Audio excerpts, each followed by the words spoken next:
Good afternoon, and welcome to part 2 of Michael Wainwright's traditional woodworking course. It appears that a resin-headed gentleman, I believe they trepanate a hole in the head using the brace and bit, and pour liquid resin into the skull, ensuring the intelligence is extinguished to as fine a degree as possible. But I'm sorry, but. I'm sorry I've caused offence, because woodworking is not an offensive. It's not an offensive craft. It's a traditional craft, a Christian craft, a wholesome craft, and an upstanding craft. Anyway, I'd like to get that apology over with. I'm sorry to Mr. Resinhead and any others who were offended by the timbre of my presentation. So. Listeners to the channel last time might remember that I was going to discuss the sparrow's cock. But having posted that, it's been, and also the old ladies too have got, but it's been pointed out to me that these indeed became obsolete many years ago. In fact,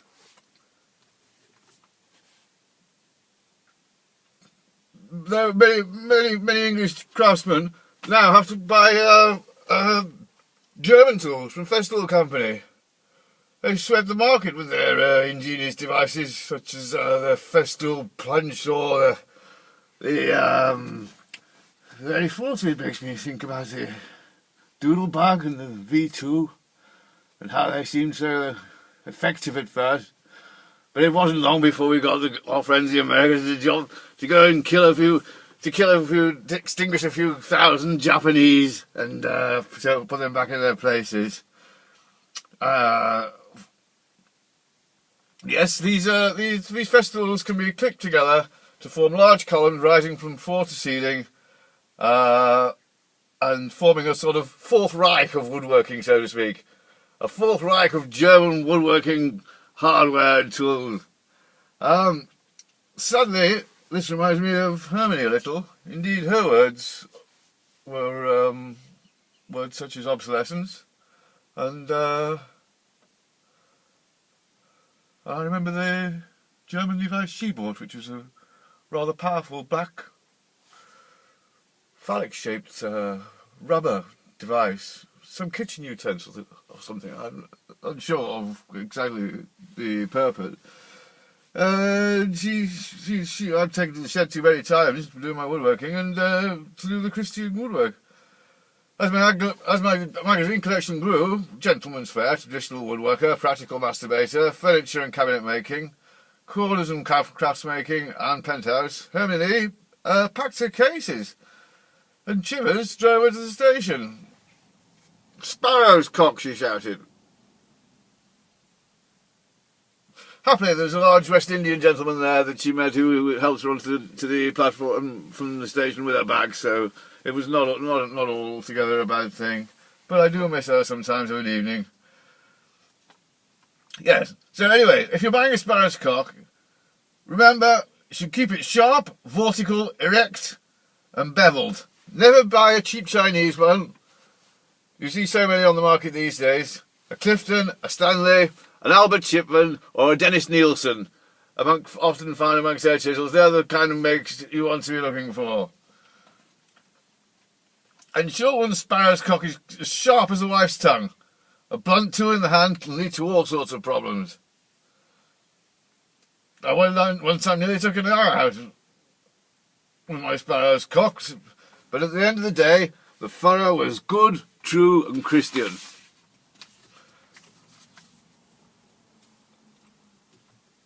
I've had another woodwork course brought to my attention by a woodworker of the same name as me, Michael Wainwright.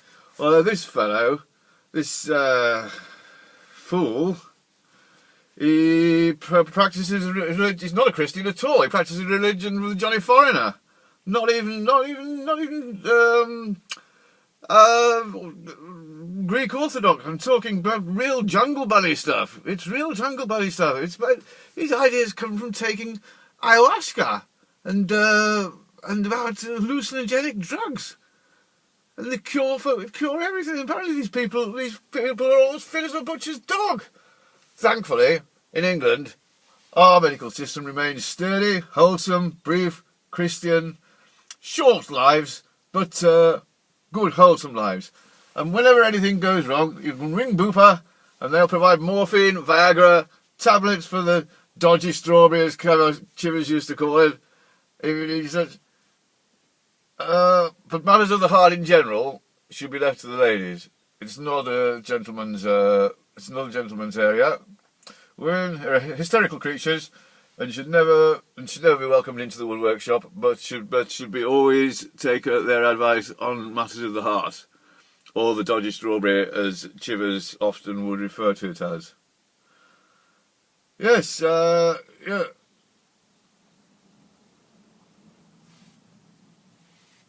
Yeah, the religion, taking LSD, not in the workshop, of course, I grant him that, but the workshop is the place for the half-gallon hip flask it's the place for the half-gallon hip flask if any drug is of interest.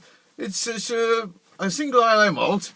Its peaty aromas often mingle with the pleasant odour of cedar of Lebanon, fruit woods, or other timbers from around the empire. But indeed, if one prefers a cognac, up to a litre during an evening woodscraft session, it keeps off the chills, keeps off the winter chills when it's in the shed. Bear in mind, unlike the Scots, the French are now free people, so just think about that when you're filling your hip fart. French gullible people, easily invaded, but damn fine cognac. The only other drug I recommend for the workshop is the briar stoked with an aromatic flake, Ogden's nut gone choice, or similar, to put because a gentleman enjoys a briar with a snifter. And if you're drinking a litre or two of spirits whilst working, it's advisable to have the briar around. As a measure of health and safety, once you've partaken of two pints or more of 40% spirits, it's best if you do avoid machinery. Although carry on with the bench plane, the sparrow's cock, and the old lady's chuff, and the mandible. Anyway, it's time to say toodaloo from Michael Wainwright's traditional English woodworking course. I hope you all enjoyed it this time, and I hope that Mr. Resin Head has cheered up a little bit. Ha ha!